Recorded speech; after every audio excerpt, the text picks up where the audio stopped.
يا قارئ القرآن داوي قلوبنا بتلاوة تزدان بالتجويد. اقرأ فأمتنا ترقع ثوبها بالوهم تخفض رأسها ليهود.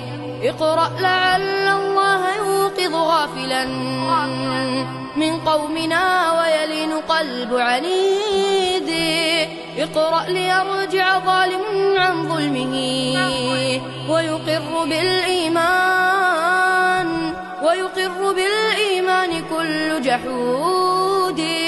اقرأ ليسكت مطرب مترنح قتل الحياء على رنين العود. ذبحوا مشاعرنا بكل قصيدة مسكونة بخيال كل بليد. إبليس باركهم وسار أمامهم متباهيا بلوائه المعقود.